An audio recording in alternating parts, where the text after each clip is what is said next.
Okay, so thank you. I first would like to thank Dr. Lakshika Liyanagi, the director of the Center for Gender Equity and Equality at KDU, and also Dr. Kilini, the faculty coordinator of FMSH, for organizing this event and giving me the opportunity to um, share some perspectives. So, um, the plan for the day is to just take you through the basics because I feel that still um, we do not understand the basics. For instance, you don't know the exact meaning of sex and gender and their difference. So I thought to take you through within these 2 hours or so.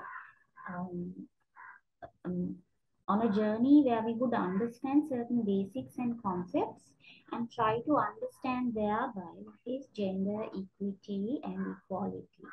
So that would be the target of the day. Right. So like I said, some basics. Now, as you can see, sex and gender are two different things, although they are used simultaneously. So sex is biological inheritance. So what uh, are you born with defines your sex. So you are born with internal and external organs, hormones that relate to a particular sex. So you are either male or female. But what people do not know is that there are people who are born with both male and female organs and chromosomes, hormones, etc., which make them called, which make them fall under the biological category of intersex.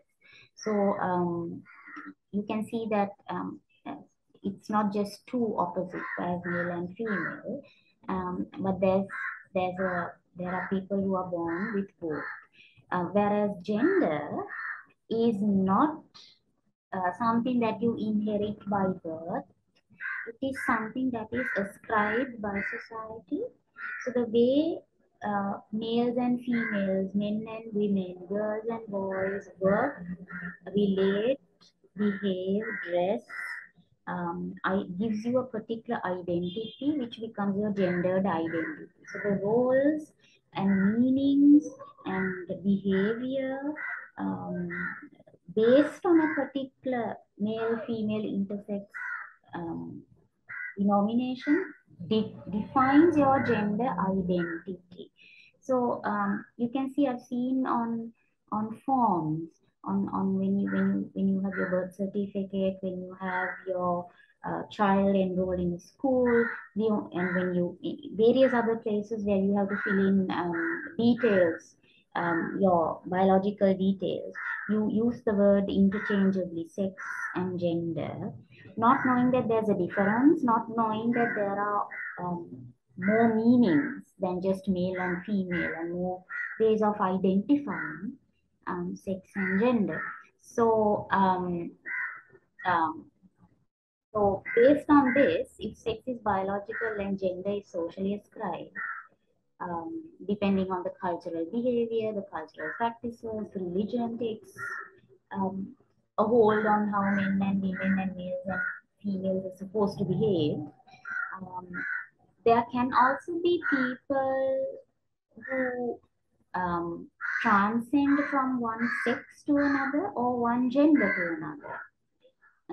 So, um, transsexual is a person who transitions from one sex to another, whereas a transgender person is someone who changes, who does not necessarily conform to the ways, the roles, the behavior that a male should adhere to, or a female should adhere to. So if you are born a male, for instance, if you are born a male, but you behave, you dress, you want to do a profession that is feminine, or you behave, you dress, you do all the social, your social behavior is not of the sex, is not supposed to be in this stereotypical sexually given behavior. You are a transgender, so you are born in the wrong body. In other words,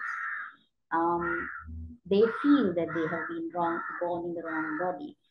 So you can see that these transsexual and transgender people do not conform to the male, female, maleness, femaleness, femininity, masculine uh, dichotomies, opposites. So the problem is, like I said before, if you are an intersex person or if you are a transgender, transsexual person, um, you're born like that, you have desires like that, you're transgender, you are transitioning uh, mentally, medically, where would you fit? So how will you fill in a form if you are if you have an intersex child, or if you are a transgender, can you get a job? So you can see that these are problems that we have to we often tend to ignore. So sexual orientation is a person's um, preference for a particular romantic emotional relationship. So you can have a sexual orientation towards a male. You can be heterosexual if you are a female, you can be heterosexual. If you are male, you can be heterosexual. So you have a preference, emotional, romantic preference for the opposite sex. But you can also have same sex sexual orientation, which is again ignored, marginalized, at least in the Sri Lankan context. So your orientation is your liking, your emotional and romantic liking, whereas sexuality is more or less something similar to sexual orientation. Um, it is more like your identity, how society sees your sexuality, and then again there is the dominant sexuality, which is heterosexuality, whereas lesbianism, gayness, and there are other gendered preferences which I will show you. So what I would like to clearly point out is there is a difference between sex and gender, but it is not. It is often misunderstood and it is incorrectly used and not clearly identified in society. Right? Now, to put it into perspective, you see here, this is um, the famous genderbread man. It's not the gingerbread man, it's the genderbread man. Again, puts what I just said, the difference between sex, which is biologically defined, related to your body, and how you are born with, whereas gender is a social construct. It's how you feel. You can be born as a boy or a male and have same sexual feelings. Mentally, your expression, your attraction, your identity can be same sex, not heterosexual, not opposite sex. So gender is a mentally, socially, culturally, religiously defined concept. It relates to your feeling, how womanness is defined, depends on how society looks. So in the Sri Lankan context, womanness, femininity, um, stereotypically you should have long hair, you should wear decently, you should have fair skin. So womanness, femininity, these are qualities or images or the pictures given for a woman or a feminine or a femininity, femaleness is how feminine you look, how male you look. Maleness is a social identity, whereas sex is biologically defined. So you're born either male or female or intersex, but gender is how these three categories behave in society, or how the society wants them to behave. Right? So it's more like feelings, how you feel, which differs from one person to another. Um, Now I would like to show you some of the problems in detail that I just spoke of at the beginning of this session, in a more slightly broadened perspective. So you can see this is what you call the pictogram. These images are called pictograms, and the most um, prominent places, or the most common places that you see these are washrooms. So I'm sure you have seen these symbols, and this symbol here is the symbol for the male, and this symbol here is the symbol for the female.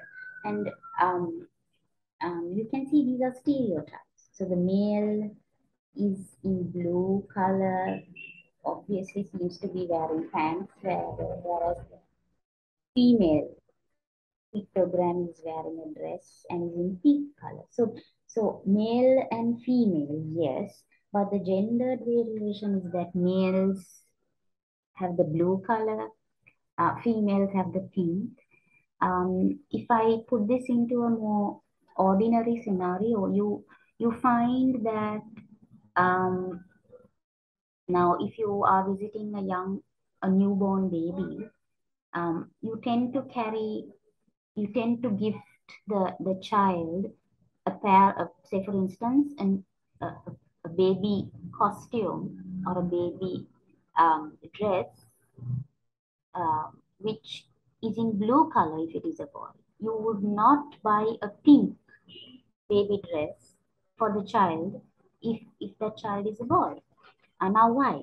Because society has this um, belief or value laden belief that boys should be given blue, not pink, whereas girls should be not dressed in blue but pink.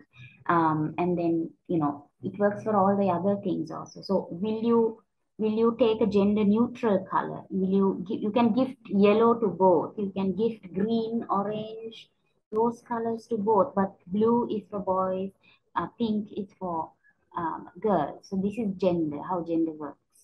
And then to give another ordinary example, now, will you gift a toy gun or a car or a bike, a toy bike or a car or a remote controlled car to a girl?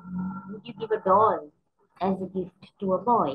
So this is where society says girls should, play with dolls, boys should play with cars, the more outer world. Girls should be having play tea time, play kitchen, but boys should not be given such gifts. So that is the stereotypical gendered identity, right? So this is how gender works. Society tells you what you are supposed to do. Now, if you are an intersex, let me put my second question. Which washroom would he or she go to? Right? So if these pictograms, you've seen them in the washrooms, you've not seen an intersex pictogram. So they are marginalized. Which washroom would he or she go to? Because he has both, he's born both.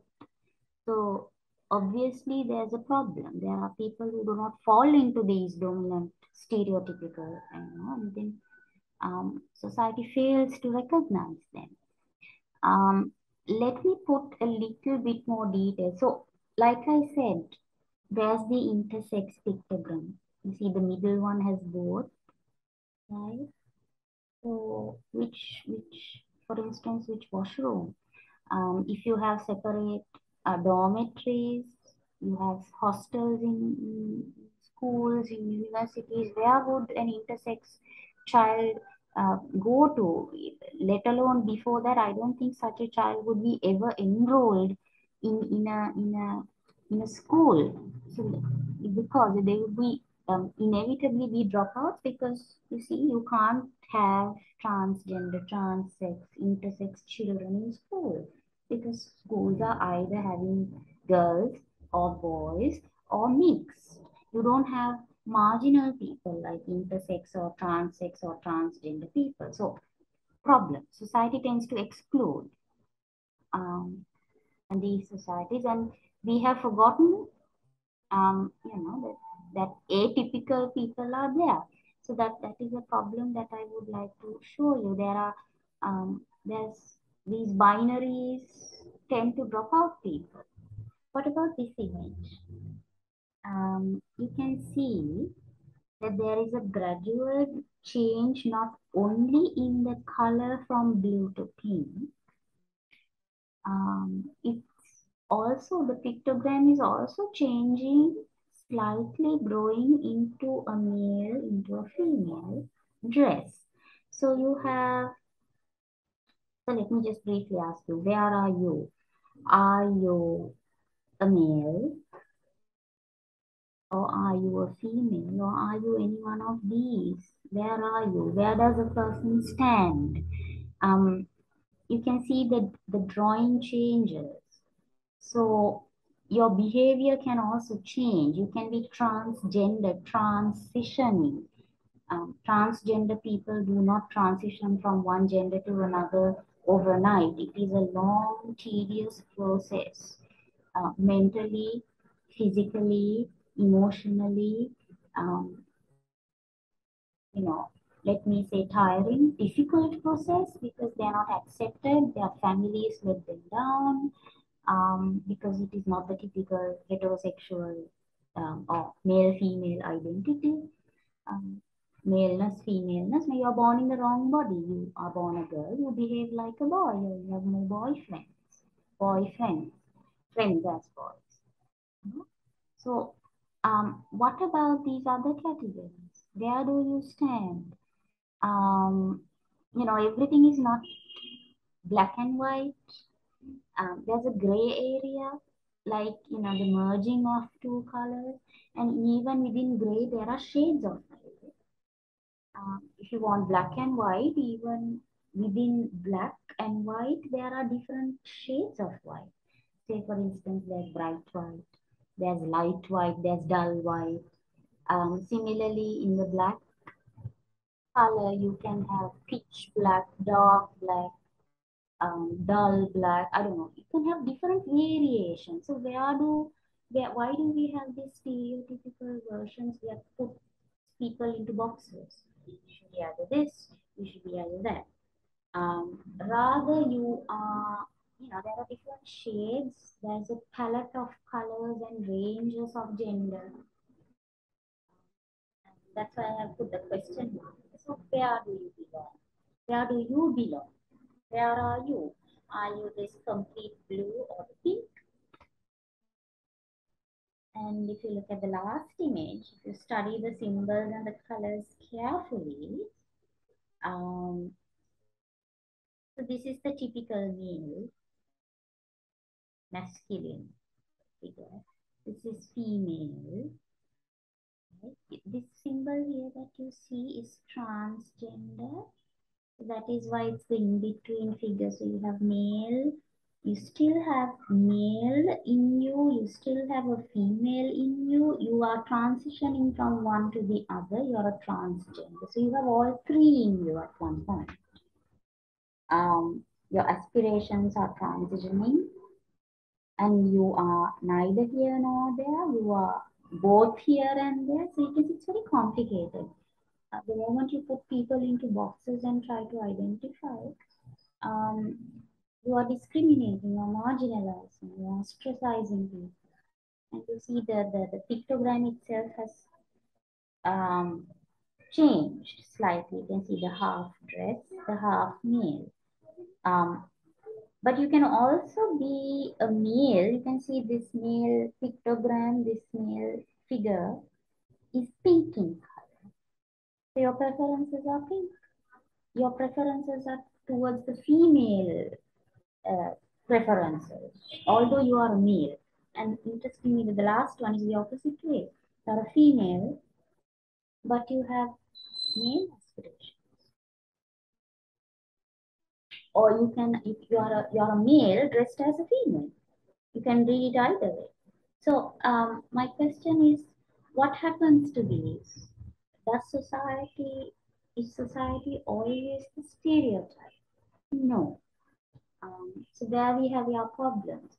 Generally, people who are transsex, intersex, transgender are very marginalized. They do not get a proper education because you cannot enroll such a person into school. You cannot get a job if you are transgender or transsex or intersex.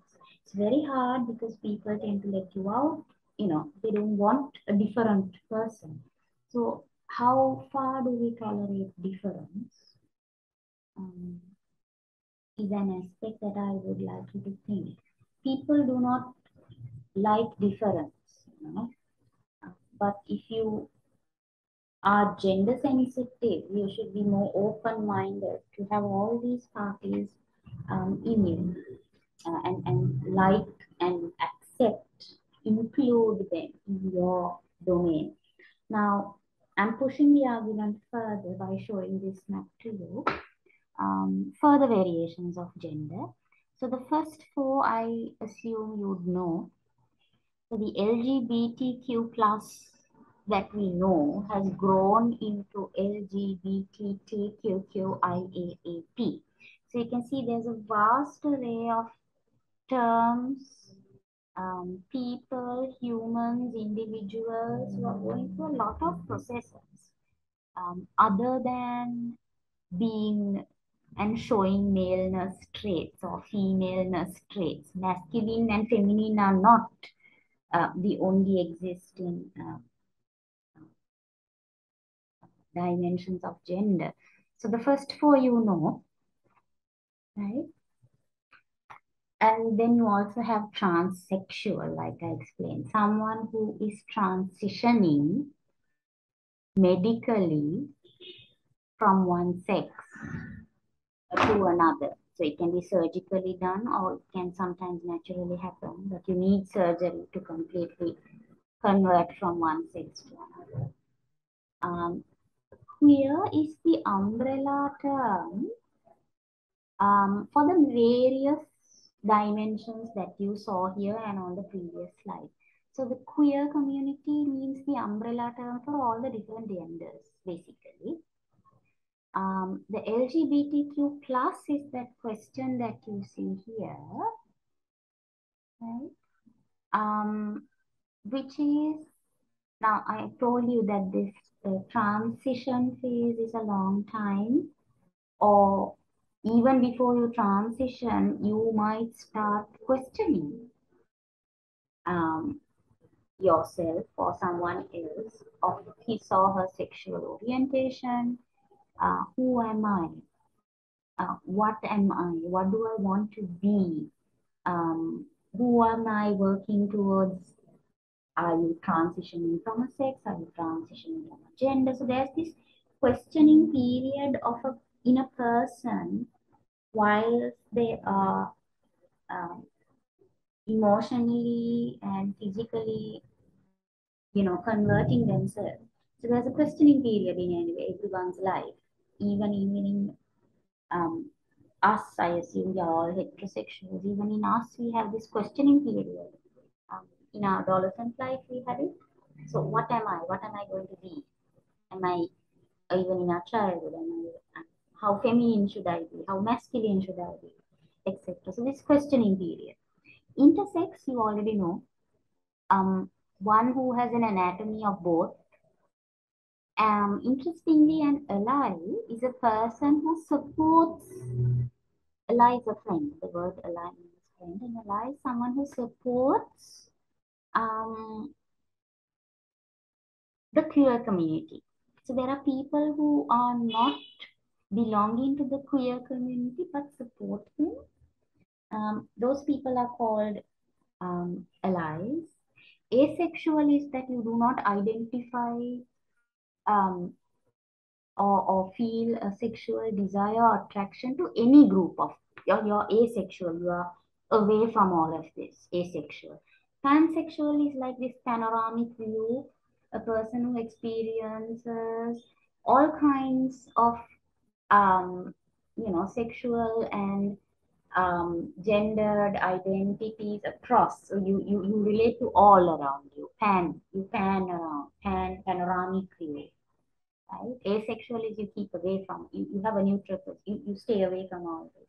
So you can see societies are not just black and white, male and female, masculine and feminine. There's a lot more variation, and you can see how we are very if you are a heterosexual person, you will have this stereotypical notion in you, and you are not willing to include them. So what happens to them? You find that this community, let's say, the queer community does not belong in the people tend to ostracize, marginalize them. They can't get a job, they don't have education proper, they find it very difficult to live even among their family. So I think more inclusivity is needed in our perceptions towards others. You don't know what people are going through, and you shouldn't justify. So again, the question to say and to ask whether we are actually including them. Do we consider them as part of us, our society? And how far do you? Let me put the question to you. How far do you how far are you willing to accept them as part of the community? Now, having said all this, let's try to identify what equality and equity does with gender. So, gender is the socially identified domain of males and females, how people work, how men and women, girls and boys work, and gender equity is fairness. The word equity means fairness. Equality means providing equal resources, opportunities, um, rights to both men and women, girls and boys. So equalness, you give something equal to all the sexes. But I would like to also, while you are listening to this, um, focus your uh, attention to the word women and men, girls and boys. So where's intersex? Where's the intersex child fall into? Again, problem. So equality is giving equal rights based on the fact that everyone is born equal. It's a fundamental right, the basic human right. And if we are all born equal, um, either male, female, or intersex, we should have the freedom to do and we do what we want, have all equal opportunities, equal job opportunities, the ability and the choice, the decision making equally across the sexes. But the question is, do we have it? So gender equity is how fair are these opportunities?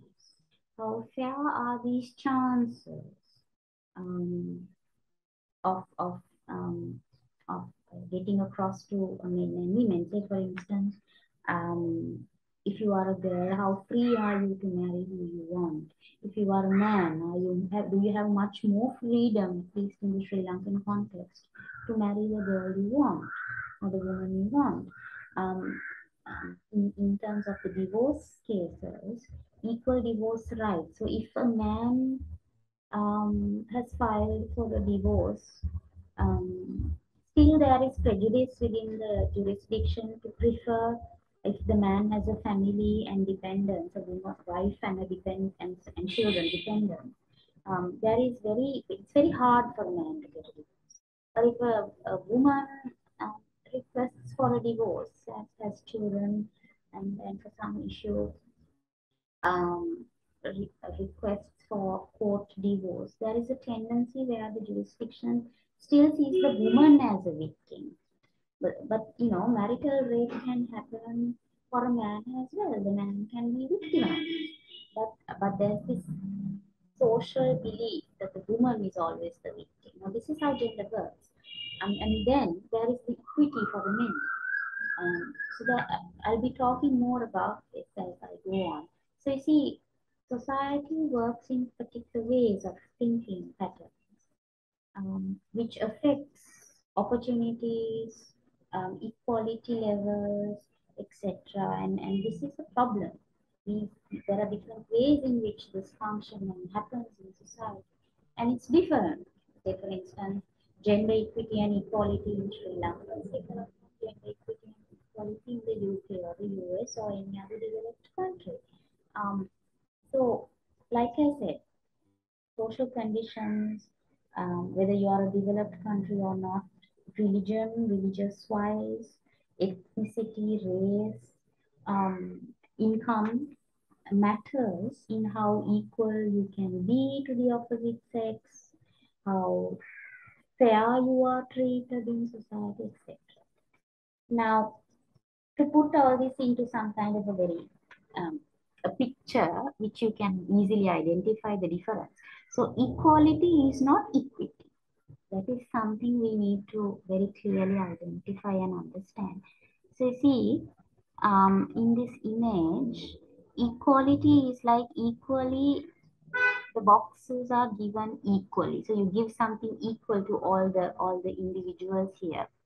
So these individuals can be male, female, intersex, transgender, whatever. Whoever they are, you give equal, you give them an equal box, equal sized box, to get this opportunity. So imagine this fruit here is the opportunity. But as you can see, people are different, and providing an equal sized box, equality is there, but it only facilitates this individual here, whereas these two, for them, just because you gave things equal to them as to him or her, the opportunities are not accessible. But here, fairness. Fairness means you are treated for who you are, you know. You can be tall, you can be short, you can be differently abled, not abled, you can be transgender, transsex. So you treat the individual in an individualistic sense. So you give, when you are giving, you give in a customized manner so that the opportunities are accessible. So you give, um, you customize what you give. This is a very fair way of giving it, because this is not fair, but this, the individual has reached the opportunity. So just because you give something equally to both sexes, all genders, doesn't mean fairness prevails. Um, just to put the picture into perspective. So let me just give you this image which further explains this. So you can see here in the top, um, equality, right? Gender equality is maintained. So there's a differently abled person here. There is a child. I assume it's a girl. See, the way we look at this image also defines the way we define a girl. Girls wear dresses. Boys don't wear dresses. Girls. So again, you assume that this is a girl based on, you know, how the hair is done, etc. So all these perceptions are gender related, right? Why can't this be a boy? Um, does it look like a girl? Does it look like a boy? Okay. So I want you to keep that in mind as we discuss the other things as well.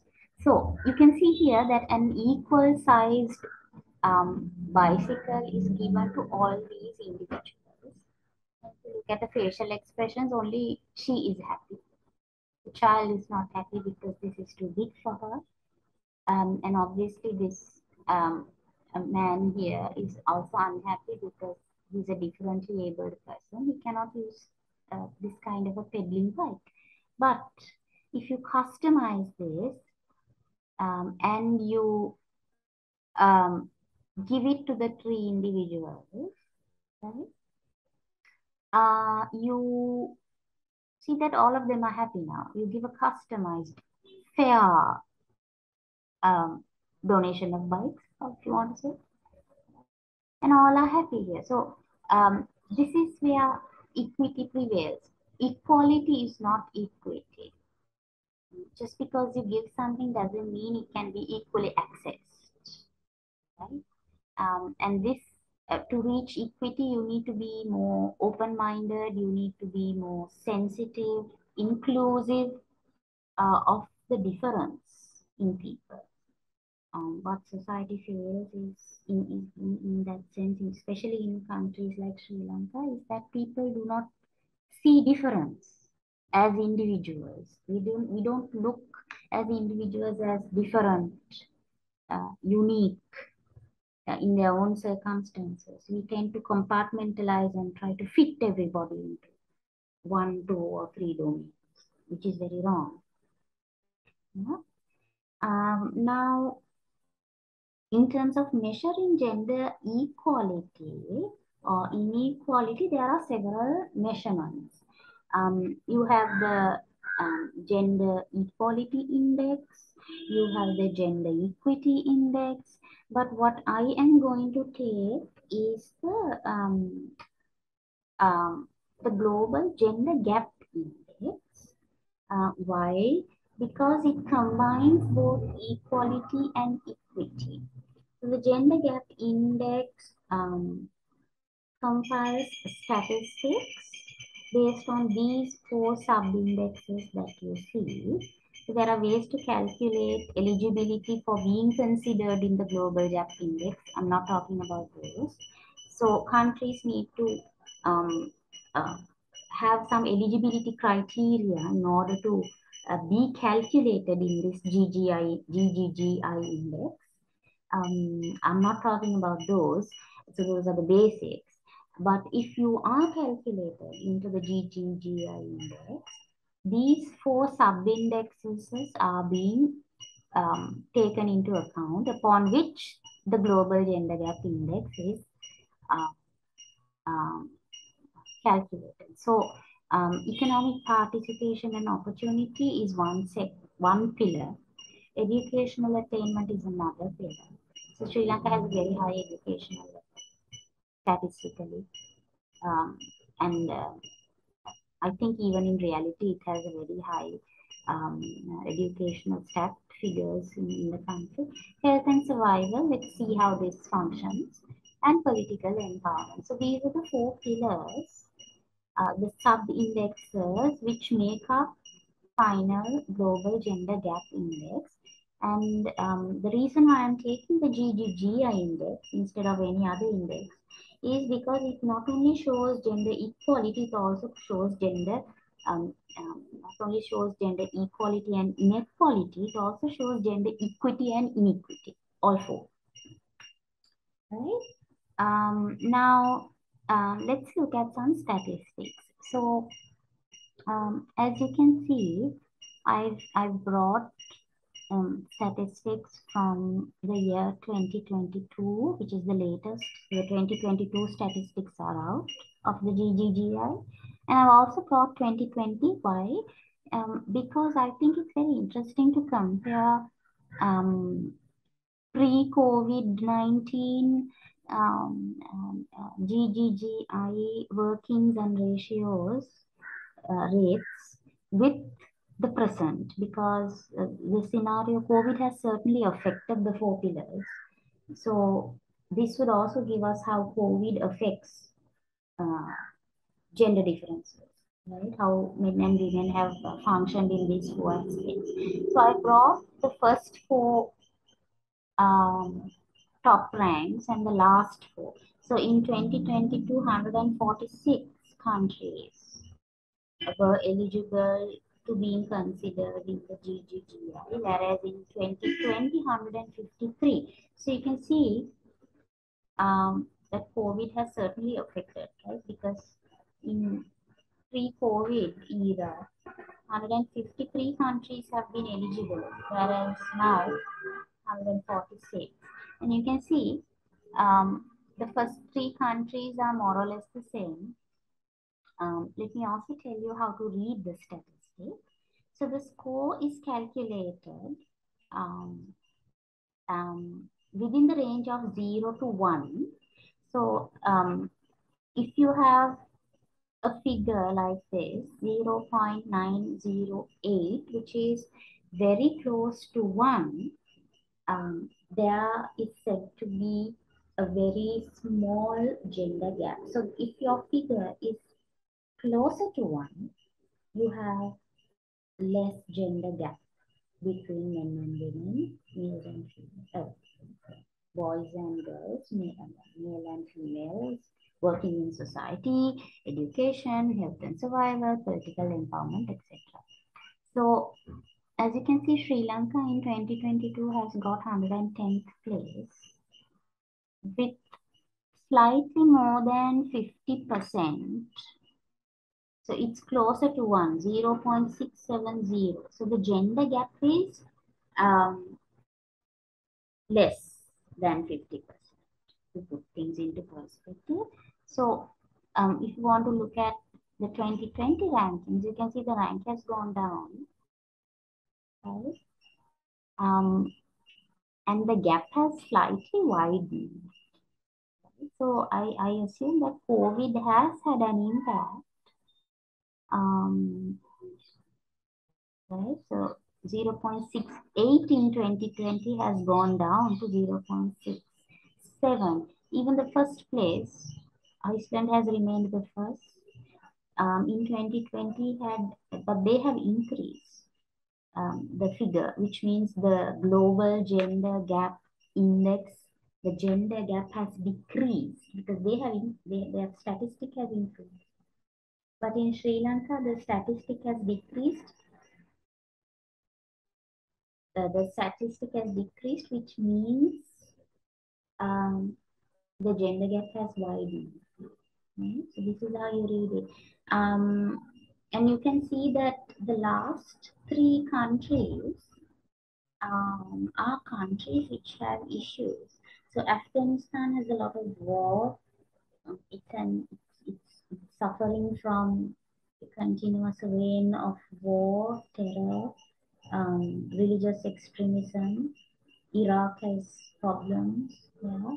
And you can see how obviously the statistics would have affected these because of those issues. There's a very wide gender gap. Can you see? While you're looking at the stats in Iran, Syria, problem countries, countries which have political issues, lack of education, equal opportunities for girls and boys, economic participation, political empowerment, the gaps are wide. So Sri Lanka is better off. Um, now I would like to take you through the various subdivisions. So the four pillars have their own statistics upon which the final calculation is made. So let's look at the GGGI rankings of 2022 in terms of economic participation and opportunity. So Sri Lanka has a 0.556, which is slightly less than, so it has a 0.556, it's slightly more than 50%, which means almost another 50% of economic participation gap and opportunity gap is there. And if you look at the number one, this is Laos, 0.883. So there's a lesser gap between men and women in terms of economic participation. So Sri Lanka is in the midway. And still, you can look at the bottom countries. Iran, Pakistan, Afghanistan has 0.176. So there are very few, I would assume.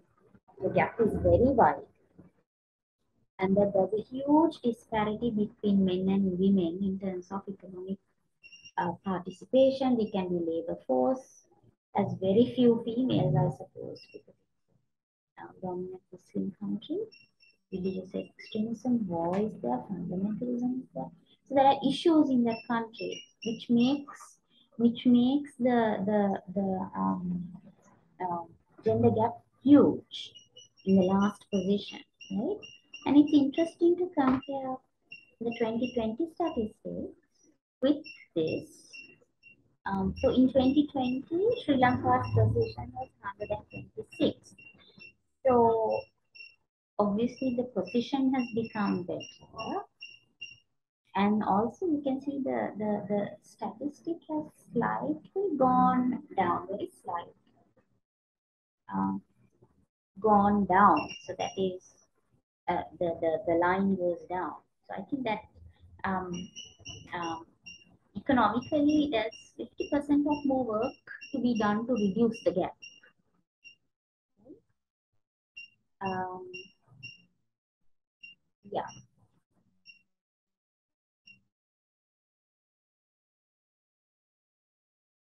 in it basically. So that's going to be a problem.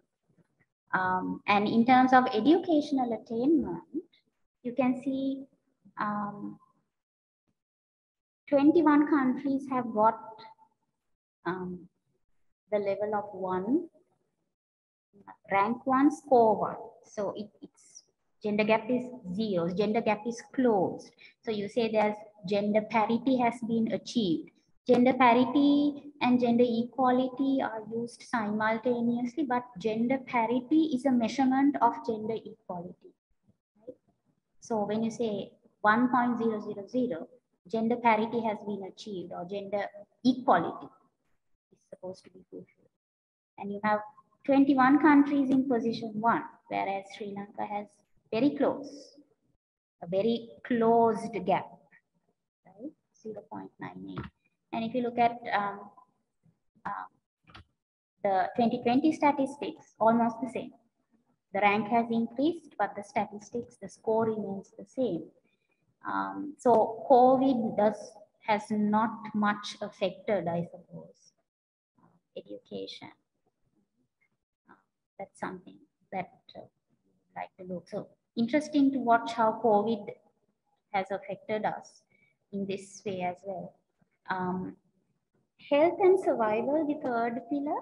Sri Lanka is happy to be in rank 1, along with 27 other countries with a score of 0.98. So which means the gender gap in relation to health and survival, men and women, have a very high equality rate. So we can assume that equity is also there in that sense.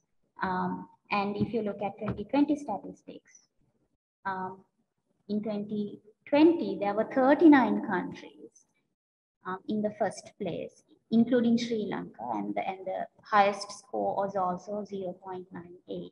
And political empowerment is very interesting. Sri Lanka is in the 93rd position with a 0.1, which is a very, very low. And if you look at the last statistic there, Vanuatu has 0, which is a very, I suppose, a very pathetic situation to be in according to statistics. I suppose no country would want to be there. So which means there is a large gap in Sri Lanka in terms of political empowerment of women. And then if you look at the 2020 statistics, you can see the gap was slightly better position-wise and school-wise. But still, there's a lot to do in terms of political empowerment in the country. I would like to something happened. I think the screen went off. Yes.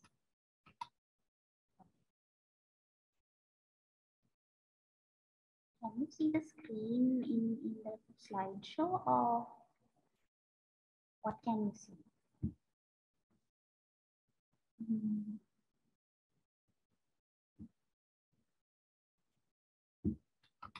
Okay, I think it's okay now.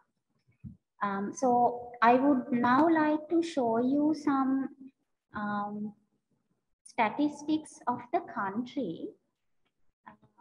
And for that, I would like to something wrong with the PowerPoint. Give me a second, please.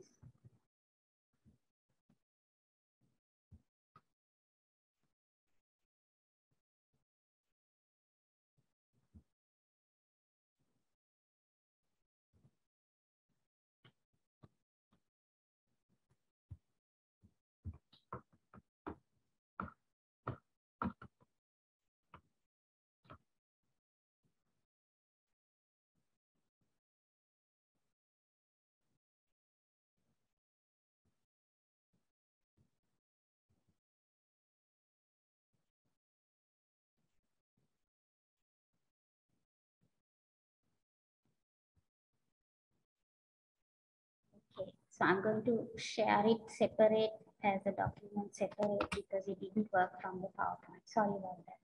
Okay, so this is the scorecard, so-called the source scorecard of the Sri Lanka country profile.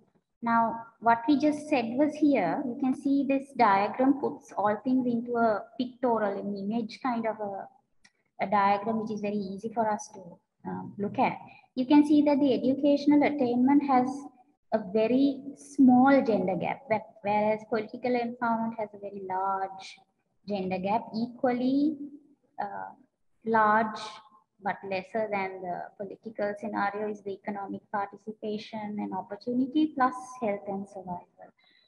What I want to show you interestingly here is that the statistics, you can see the differences between males and females in terms of labor force participation. And these are the scores, the gender gap scores. Literacy rate is very high, but the others are very low. Enrollment in secondary education, despite COVID, we have maintained 1, so that's very nice. And tertiary education the same. So it's very good to see that. But primary education rates have gone down.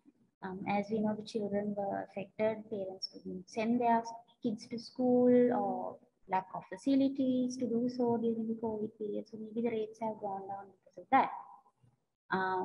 And interestingly, you can see women in parliament. This is the Sri Lankan situation. It's a 0.056. And in ministerial positions, 0.038. There's a large gender gap.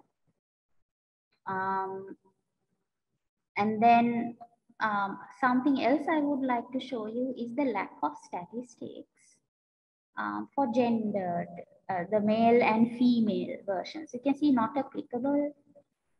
Not applicable doesn't mean there are no statistics. It means that the gendered statistics are not available. Say, for instance, proportion of time spent on unpaid domestic and care work. Not applicable, not applicable. So the statistics are also not available, which is a very, actually a very sad situation, I would say, for a country like Sri Lanka. If you want to consider as a developed, working towards a developed country, you need to have stats for the sexes, for the genders. And according to this scorecard, you can see there are lots of, even for PhD graduates, not applicable. So the statistics gender-wise is not there, which is, I suppose, very tragic in a way, because the first thing is that if you want to get statistics, it means if you get a statistic, it means you are considered. But if you don't get gendered statistics, it means that gender is not considered in the statistics. So you have the figures, but you don't have the gendered figures, which is a very tragic thing. But if you look at a scorecard in other countries, the higher ranking countries, they have the numbers. So this is another thing that I would, like to tell you and mention that gendered statistics is not freely available in Sri Lanka. If you look at it on the other hand, it means that it's not considered important, which is why they don't calculate those figures. But if you really need to understand the ground issues, you need to get gendered statistics. If you don't understand how men and women work, gendered men and women work, um, how would you potentially look at the future of a country and how it's supposed to work? Problem. So the statistics, the reason why I showed you the scorecard is to also show you how many numbers we do not have, rather than how many numbers we have. We know how many are there in parliament according to statistics, etc. But how much more is not there? And I think we need to think about it. And according to the latest report, 2022 report, um, the report states that gender parity, which is the measure of gender um, inequality or equality, is not recovering. So it's not getting good according to the report. This is what they say. It will take another 132 years to close the global gender gap because crisis is compounding. Women's workforce outcomes are suffering and the risk of global gender parity is backsliding. So it's going back. It's not becoming any better. And this is the global picture that the report states. And this is similar to what they said before. Since the last edition, which was the 2021, so there's a way to calculate in how many years will the entire world close the gender gap. So according to this, it has only reduced from the previous report till now for 4 years. And it will take about 132 years to reach zero gender gap status. So that is something that I think we need to think about. 132 years is beyond our lifetime, maybe beyond the next generation's lifetime as well. So it will take about 3 generations ahead of us to actually call this closed. And that is a tragic. I suppose that's not quite a nice picture. If you want to look at this map, you will be able to see at the current pace how Sri Lanka is working towards. You can see the entire South Asian region will, according to the statistics and the projections, will only close the gender gap in 2290. So this is 2022. So there'll be another 197 years. And you can see regionally it is the highest. Whereas North America would just take 1/3 of that time, 2081, to close the gender gap. In the South Asian rankings, Sri Lanka is in the 3rd place. So that's at least something that we can be happy about. But on the global gender gap index, the global picture is not nice. But in the South Asian region, we are in the 3rd place. So that is something I think we can, talk about. Now, you can see that there are some problems also. According to these researchers, these are university people from the UK, 2 different universities, Stott and Geary academics.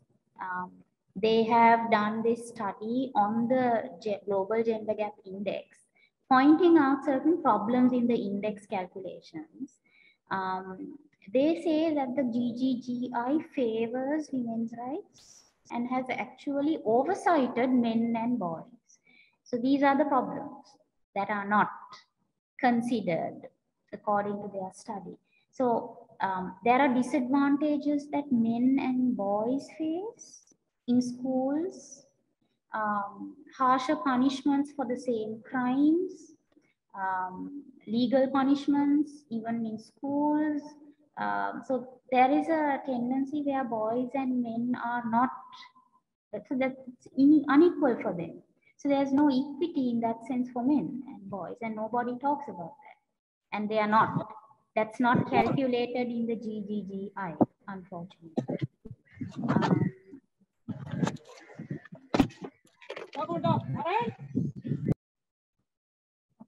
And if you think of the prison population, there's a large amount of men in the prisons. It's an overrepresentation of the prison population for men. Compulsory military service is also for men, and it is a disadvantage for them in certain countries. So these are oversights that are not calculated. Homeless people mostly are men, people who don't have homes. You see this homeless concept in the West more often than in our countries. There are lots of homeless people in our countries, but in the West, majority are men. And then why? So there's a disadvantage for them not being seen in that light. Underperformance in schools. I think that also happens in Sri Lanka because girl education tends to continue primary, secondary, tertiary, and in the different levels beyond postgrad levels. But for boys, they tend to drop out quickly and find jobs. So that's a problem. Some oversights that the CGEE doesn't calculate. So there's a what we call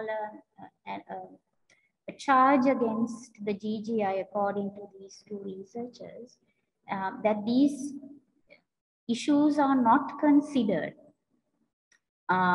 especially in boys' schools. Men are often victims. Men and boys are victims of physical assault in schools. So there's much more physical violence against men and boys, and that is not properly calculated and looked at.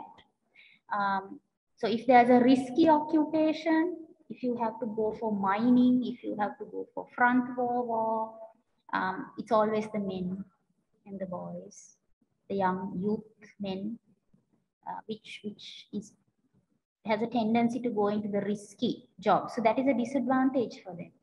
Why not women? Why is it only them? So it's inequality, and there's no equity. So where's the equity and fairness for men? Physically taxing jobs. So if there's a lot of hard work, I'm just putting the picture of the men. I'm not saying that women are not doing physically taxing work.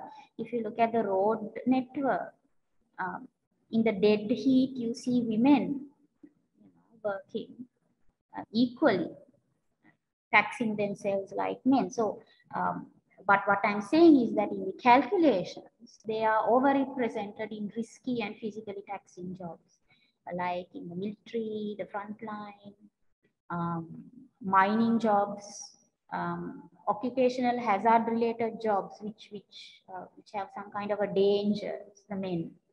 And in many countries, the retirement age is higher for men. At least in Sri Lanka, you don't have that. And that's something you can be happy about. When you say retirement age, it's equal. But for some countries, they have a higher rate for men, which is certainly unfair, inequity for men. And you have polygyny, which is in Sinhala, you say this ekagay kama concept, we had it before, is tolerated in almost half of all the nations in the world. Now, how does it become a disadvantage for men is that they are disadvantaged because they do not get equal opportunity like the female for having partners. So if it is a one-to-one relationship, so two women get one man in that case. It can be more than two certain times. The man is at a disadvantage. So his access to equal partners is not given. And it's tolerated, which means they are at a disadvantage. So some of the oversights of the global gender gap index, according to these researchers, is that men are not considered in these realms. And I think we need to understand that there are, like I said before, in terms of divorces, marital rape can happen either way in marriage. It's not always that the woman is the victim. There can be the men or the man or the boys who are victimized. It can happen at workplaces. So female bosses with males underneath them can have this opposite dominant relationship. Likewise, you can have male characters with, having a large um, kind of an oppressive power on the women underneath them. But then it can be the other way around as well, men to men and women to women. So it can happen in very a multitude of ways. But this particular issue is to highlight the oversights for men, which make them disadvantaged. And I think we need to consider that gender, like I said, that the beginning is often misunderstood, that it's a women's issue. But these researchers have pointed out it's not just a misconception, statistically also it's incorrect. And I think we need to consider their preferences as well if we need to have a gender equal, equitable society. Fairness means both, not just both, even the other categories we just discussed. I would now like to take this discussion into a different, scenario to show you how people can have different genders. It's not their choice. You can be born like this Harnam cow. We might be looking at the image there. Is she a man or a woman? She has a feminine face, but there's a beard, I suppose. She's born in England and she has this illness called polycystic ovarian syndrome, which gives her an additional amount of male hormones in her body by birth. So as a result, she has body hair. So if you read her life story, you will see that imagine this girl in school with a beard, and so there's facial hair just like a boy in teens, and there's body hair. So she was struggling a lot against the bullying, being ostracized, and I think I don't have to tell you what a child would feel under such circumstances. But she has managed to counter and embrace her um, inherent by birth situation. And now she's a body positivity warrior. She's standing up for other people like her. So what I'm trying to show through Kaur's profile is that you need to understand that people can be different irrespective of their choice. You have no choice. You are this. With or without your choice, you are this. So then how will, if society doesn't see you in that light, and imagine what would be your emotional facility in such, how would you live in society if people, there's a girl with a beard, what are you going to do? You can't help it. So now instead of, shaving herself, she has embraced herself into what she is, and is a stronger person. She speaks for people like her, who are born different. And then she was bullied, she had no friends, she was depressed, to the extent of almost suicide, I suppose. But then somehow she has managed to overcome it, and that's I suppose a very great thing, because she's now an advocate for people like that. So you can see that sometimes it's not your choice, it becomes your choice. It is your choice, not out of your willingness, but you have to embrace it. So what we on the other side, if you are looking at her from an objective position, we need to understand that sometimes people are what they are not because of their choice, and you shouldn't be judgmental about people and how they look. And you don't know the story behind them. You don't know, when you see a person, what's going on behind that person's mind and life. So rather than, putting them into a separate bin, so to speak, you need to consider that and include them. Inclusiveness needs to happen. Societies are very excluding. You tend to put people away. You're a Sinhalese, you're a Tamil, you're a Muslim, you're a feminine boy or a feminine girl. So you tend to put people into compartments. So you shouldn't do that, because you don't know exactly what that person is going through. Example, another example. Now this is, I think she's out of Oxford now. You can see where she's working. She's working in a bar. And Sri Lanka is a country which has still a ban on women working in bars, which is a very old law, which was reinstated by the former president Maithripala Sirisena. And this is what Kavindya Tennapon. She's an entrepreneur now, a very leading entrepreneur in the country, and she is an activist. She stands for people who are different. The queer community, she's an ordinary, falling into the stereotypical version of a girl or a woman. But this is what she says. Now, when this is a quote from her page, Twitter page. I am a Sri Lankan woman studying at Oxford while working in a bar. In case you didn't know that the women in your country are independent enough to make decisions for themselves.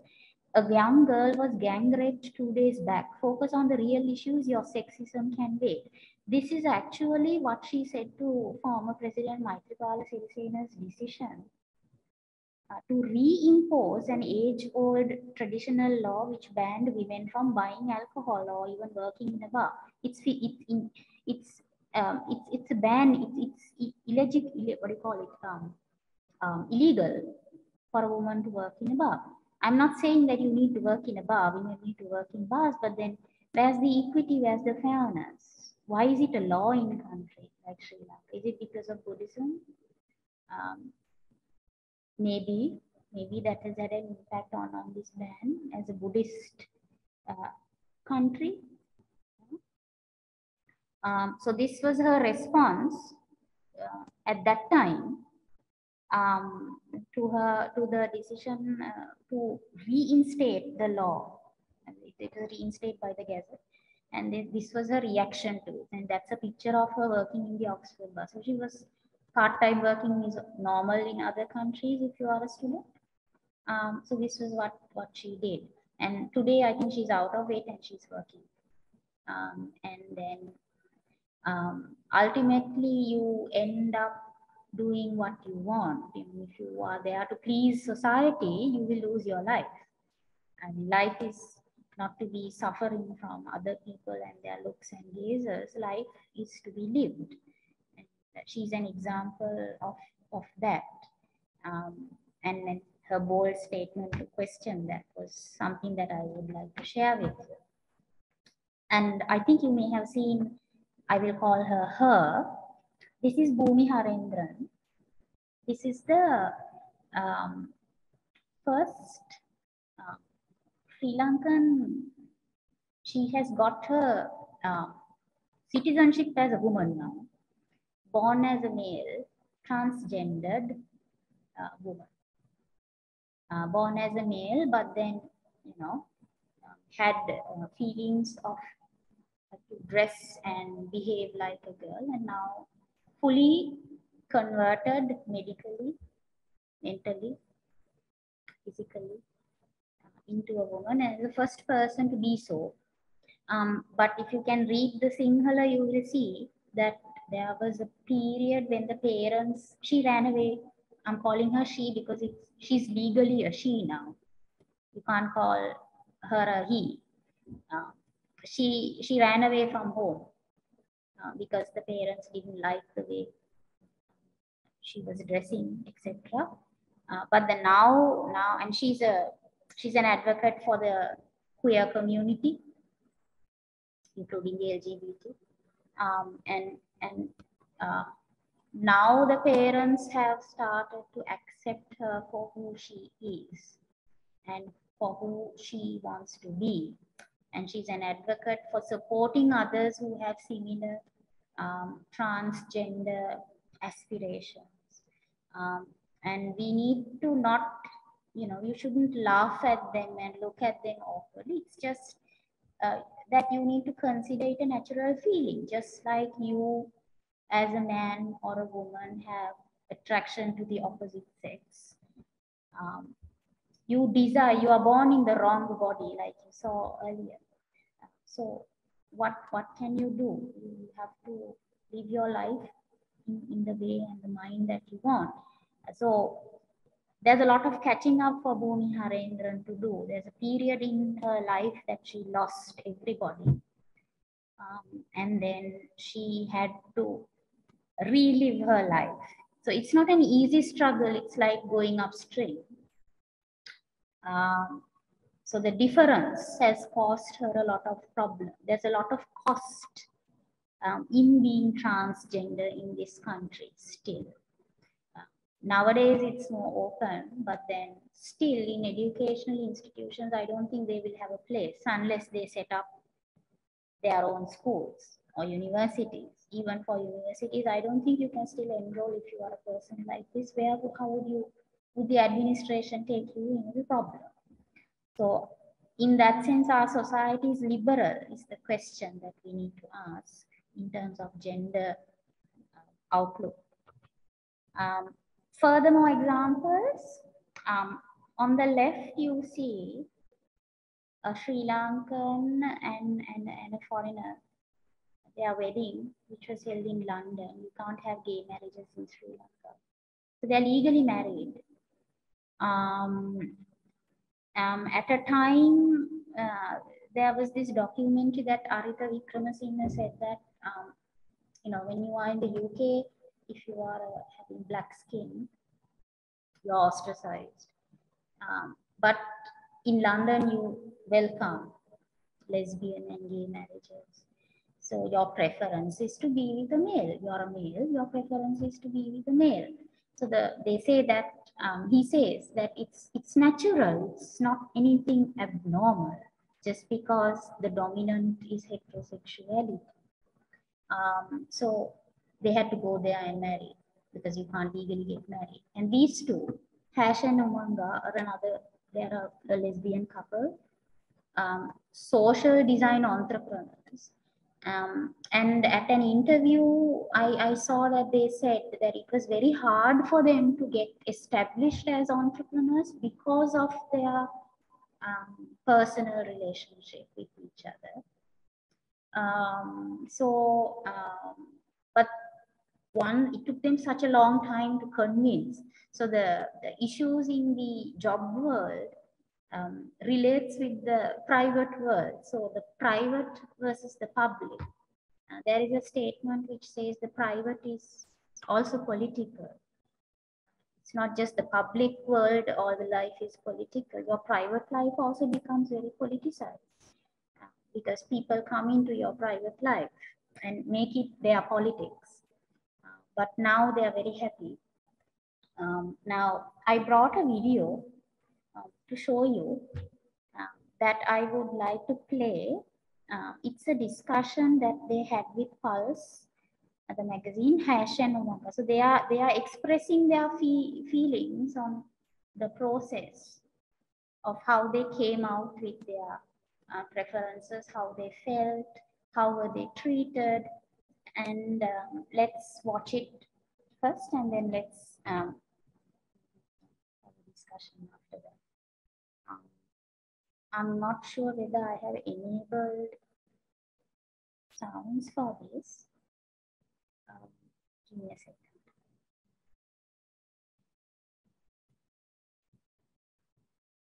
Yes, I think now you will be able to hear sounds.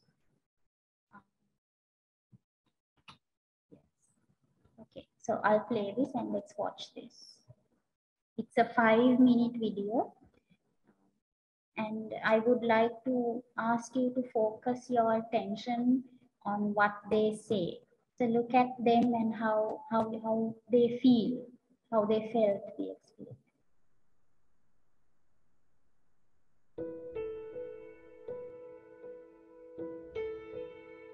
Enlightening, smooth.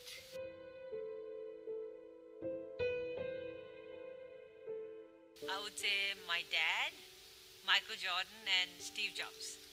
My mom.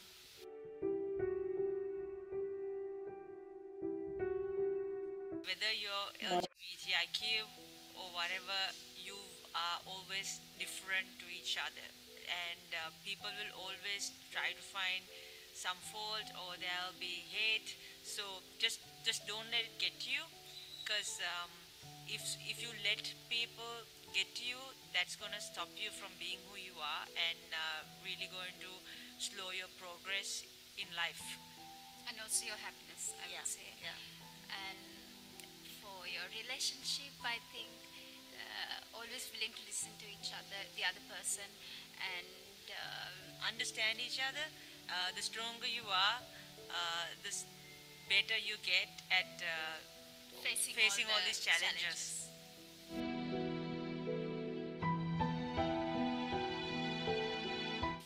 For me, it was tough at first because my parents and my family wasn't accepting, but it took them some time, and once they did, um, it's amazing now. They love us for who we are, and it's really beautiful, I would say. Yeah, for me also, I said it was smooth.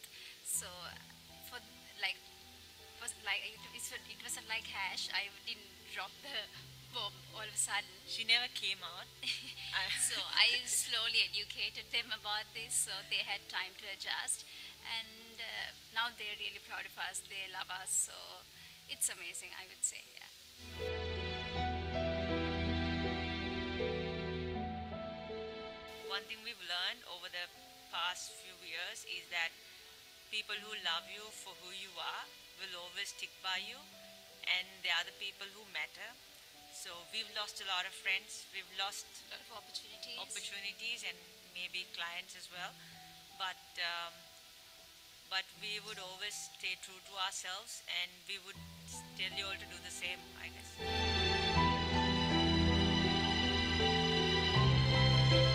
It means a lot actually because they have been there for us throughout.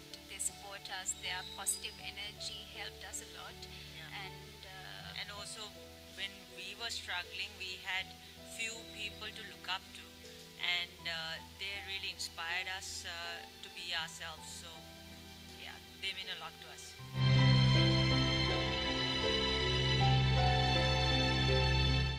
That's a good question, because that's something we've bottled up over so many years, and we realized only, like for me actually personally, only last year everything that I bottled up came out, and I had severe panic attacks. I had really bad anxiety where I had to take a break from almost work and everything, and it was terrible and terrifying. But because I would say when we were getting to know about us, and that was during our teenage years. So as a teenage, just like you always have the issues and the there's problems. so much going on, and you actually don't Yeah. have time to like think about your mental health. And I mean, I didn't even know what I was going through. Yeah. So last year was a crucial year for me, and it was really helpful because Manga was always there, and she understood. Like, I didn't even know that I was going through anxiety and panic attacks until she pointed out and asked me. And from then onwards, like what I did was I meditate now, and I make sure that I'm working out and I eat the right kind of food, and also talk about the problems that I have, like without actually bottling them up. And So I think it's best if you have a good support system, or it can be a friend or family or your colleague. So I think you should talk to someone always. Like for Hash, I think I was there to help her, but some people they won't have it. But so you find someone who you are comfortable with, and I think. It helps you a lot to you can't struggle this alone, so yeah, always have someone to yeah, you'll support you. need Yes. someone throughout this journey. So, hi, we're Hashim Manga, celebrating Pride 2020 with Pulse.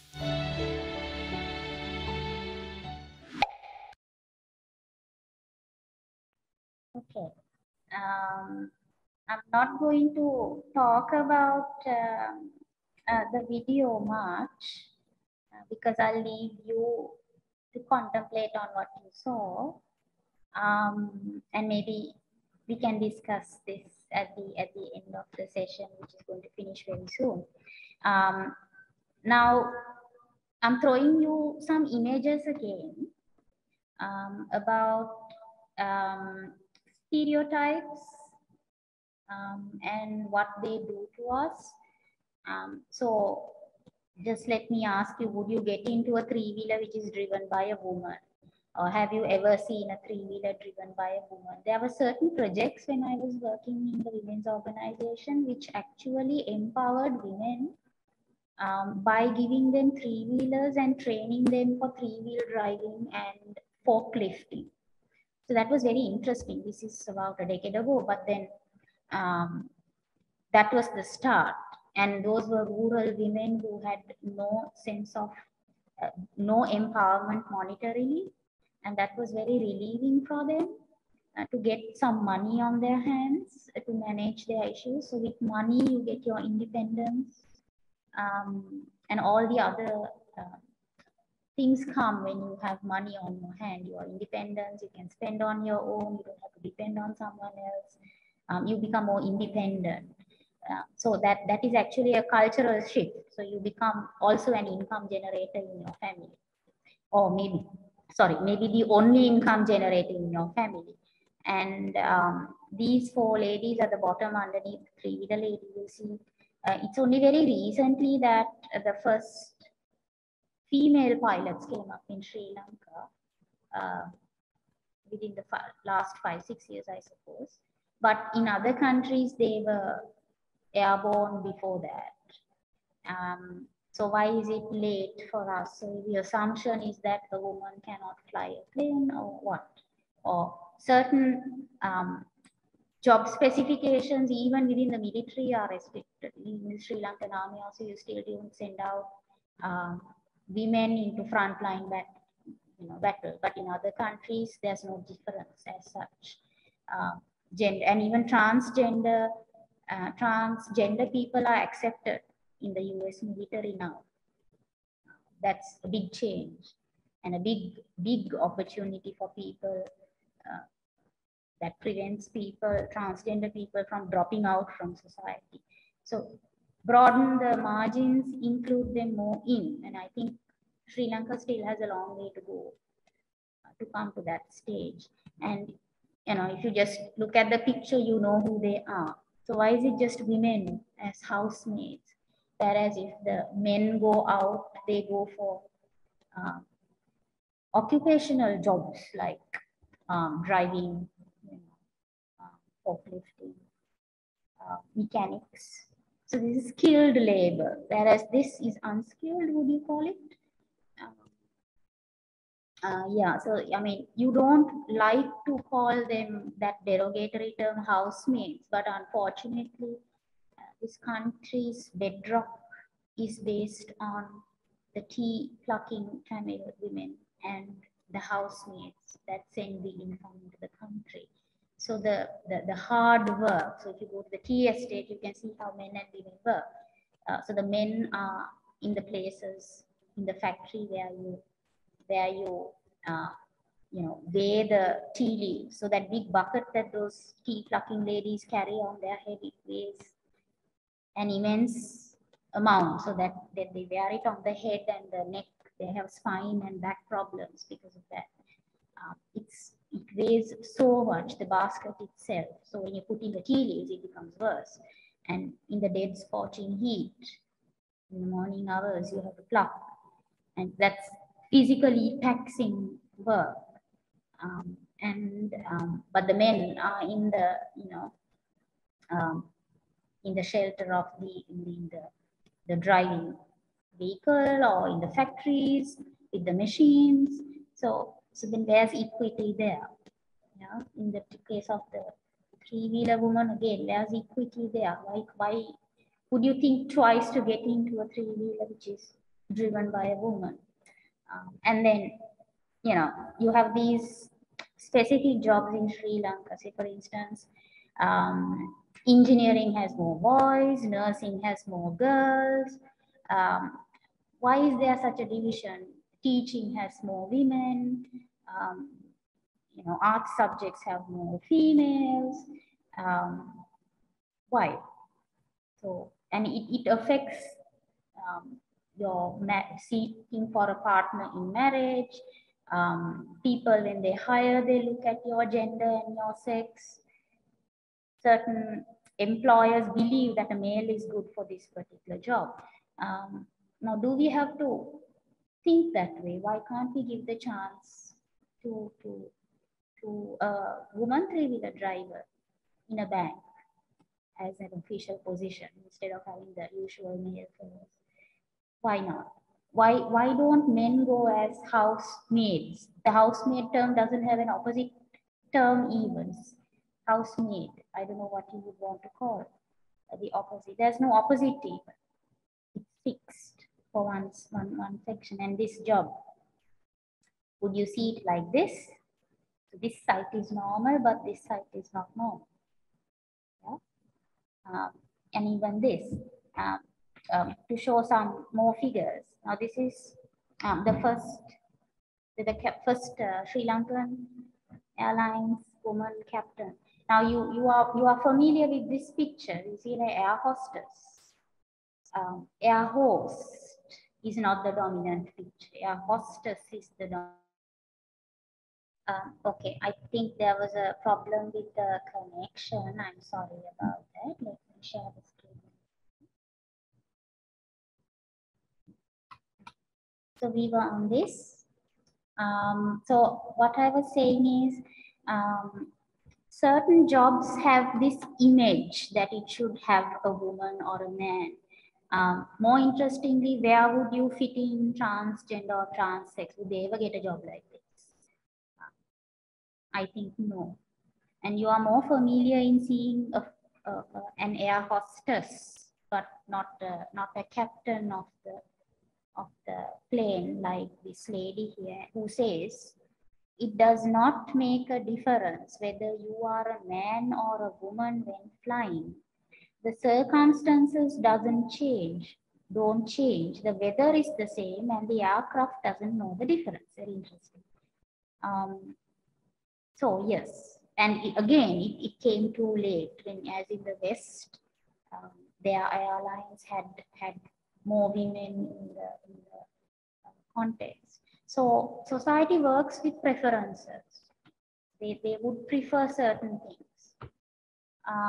Now, to end up, I would like to just wrap up the session by saying, why don't we have paternal leave? Like if Sri Lanka could advocate for that, because there is a saying which says the only thing that a man cannot do is to bear a child. Everything else a man can do. It's not that the mother needs to always be with the child. Why not paternal leave? And developed nations have paternal leave where they share the responsibility of child rearing, not bearing, child rearing, um, equally. So there's equity and equality there. So there's an imbalance of how we look at males and the values of males and females in various ways, like we discussed. Property rights, inheritance. There are differences in hiring people for specific jobs, male-headed households versus female-headed household. Um, Political participation, we saw the discrepancies, right? Um, Finally, I would like to end the session by asking you to look at each individual as very unique. People are unique. People do not have to conform. If you're conforming, you have to have certain rules for society to work. But within those domains, people are of different layers, as in the pictogram that you saw. You can have a man in a woman's body. You can have a woman in a man's body. Your aspirations could be such. You don't necessarily have to fit in. And then I think the starting point should be respect. if you can, um, I think one of the biggest problems in Sri Lanka is that people do not respect difference, otherness. If you can respect each other, irrespective of their sexual, gendered preferences, treat them, learn to treat them as human beings, listen to their side of the story, I suppose there would be more inclusiveness, um, and more communities will be happy. So I think we need to start listening to others who do not belong to your particular worldview, so to speak. So people, there can be other people to whom you should listen, and respect and be more inclusive. So rather than conforming to a common status, I think we need to teach people, or make people aware that each individual is unique. So my attempt was actually the last two, to show that we need respect. Whoever we are, each one of us needs respect, and we need to look at others in the same way. So if you desire respect, obviously those people who do not conform to the realities, do need respect. With that note, I will end by two quotations that I found very nicely capturing all this. Um, so gender equality is a sustainable development goal. And then um, former Secretary General of the UN, Kofi Annan, states it's more than a goal. If you have gender equality, you can actually reduce poverty and build good governance. So if you minimize the gender gap, you are actually creating a sustainable society. They are all are equally utilized, accepted, valued. Um, so the happiness index will also go up. So this happiness index also, which we are very low. Uh, Everything would go up if you actually, respect the other individual. And not only would it do that, it could also reduce poverty. And very interesting, Gloria Steinman says she's an American journalist and advocate also for marginalized communities. She says um, a gender equal society would no longer know the word gender because it's not required.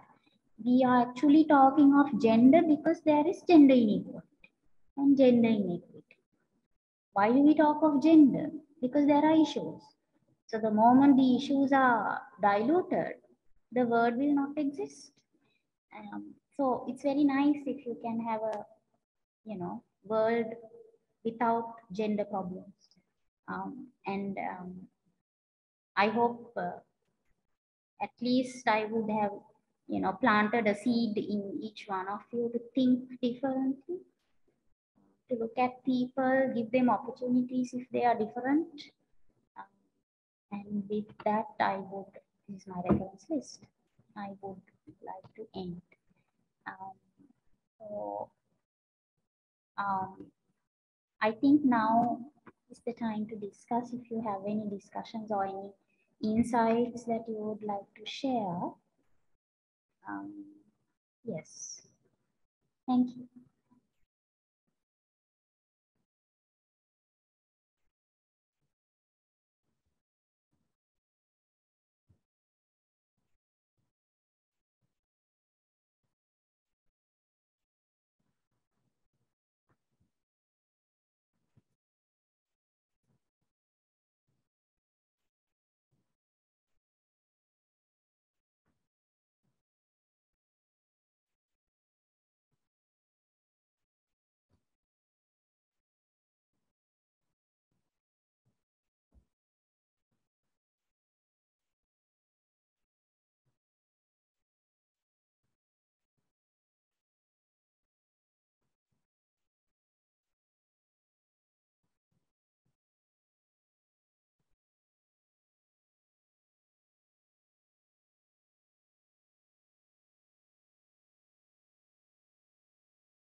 Any afterthoughts? I don't know.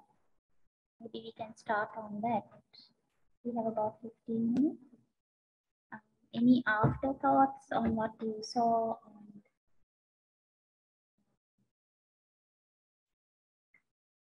Or maybe even if you can tell me what you felt. Hopefully you picked up a thing or two.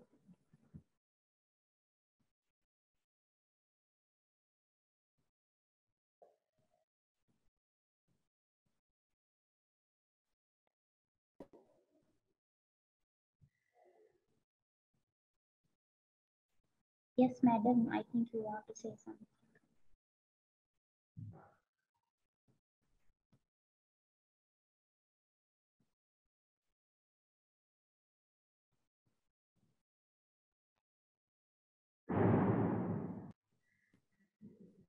Madam, we can't hear you. Oh, no, I just wanted to share some of my experiences in transport and logistics management. Now we are talking about this gender equity, giving them equal opportunities, etc. So we also talk that in logistics, because we have only 3% female in logistics field, so which is a very small number. I think gender equity or giving equal opportunities depends on the type of work. Okay, I'll give you one example. Now we have crane operators or gantry crane operators in port, in Colombo port. So we had only 100% men normally. So because they have to work in like 30-40 feet high above ground. So they train some ladies.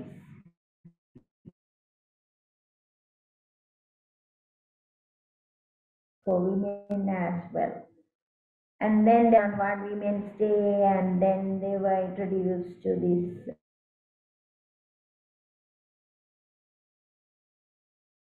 And they were like about to work, they found that 3 of them got pregnant. Right? So how can a woman work in a place like 40 feet above ground, or how can they reach, because there's a ladder to reach their working place. So then they were transferred to the operation room, and they couldn't do that. And again, like another lady, again she got sick and then transferred to the operation room. There are certain things that we have to accept, that we cannot perform same as men. And of course, now I have attended several programs, different organizations, especially this corporate sector. They do programs to encourage women and facilitate women also. Like there's a UN program called He for She, right? So that encourage men to help women to do their work. In like, if I tell you certain places like Unilever or John Keel's, they have taken some steps, and they allow these ladies to bring their kids, or these kids can move around and play in their workplace, etc. So likewise, so things are happening that, but not to the level that we want. And of course, it's not easy. Now, even if you take KDU, for example, now we don't have a daycare center yet, but we have been discussing this for so many years. On the other hand, now I have administrated some people in different levels, but what I have realized is that by the nature, women expect more sympathy. Yes, when their child is sick, they get more emotional, right? When there's a home affair, they get emotional. So it's not easy to deal with women like same as how we deal with men. That is my experience. So I think it is a main concern to consider when we give this equal opportunities, especially in transport. You can see all our bus drivers, except there's a one female driver in expressway bus service, but all other drivers are male. No train drivers at all. But if you go to other countries, of course, become a public transport driver is an ideal job for female. Now in Canada, most of the bus drivers are ladies, but they have developed the system and they have some standards or number of hours restriction, human factor consideration, etc. But in Sri Lanka, it's not that easy. And again, sometimes, mostly the women are not willing to accept these challenges. So that is what my experience. Yes, madam. Thank you. I really agree with you. There are times when women can't do, like you said, exactly the same tasks as the men. But at least we are trying. So I'm really happy that you came out with your experience. Yes, we might be behind, like you said, but we are still trying. So I think women in Sri Lanka, there's a particular culture. So it's very cultural also. It's very hard to get out of the way things are working, and so everything needs to change. If women have to change their ways, I'm sure you would agree with that. If they need to come into those jobs, they need a lot of support from the counterpart, the systems, everything must change. So yes, I really agree with what you say there. And I do also agree with the fact that there are times when we can't do exactly the same thing as men normally would do. Yes, but it's very hard. Like you said, it's very hard. But I think we need to try, keep on trying to better the conditions for both sexes at least. Then we would have more empowerment and things would get better. So, yes, thank you, madam. Any other comments, insights would be welcome.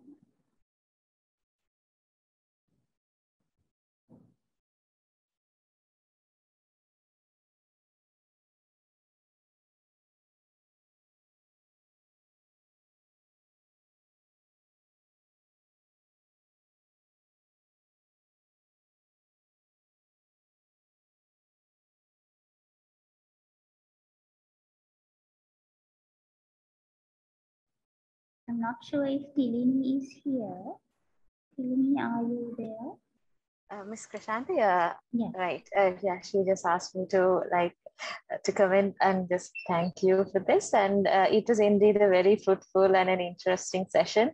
There was so much of insight adding into that, and the exposure that you've taken and the aspects that you've discussed were very contemporary, and they were quite interesting and applicable to all of us in every aspect. And on behalf of the Committee for Gender Equity and Equality, especially on behalf of Dr. Tilini, I would like to thank you for all your commitment and all your preparations, and spending a valuable time on discussing this important aspect. It was indeed a great support for everybody to enhance their knowledge and also perceptions and attitudes regarding gender equity and equality. Thank you. Thank you very much, everybody, and have a pleasant day. Thank you.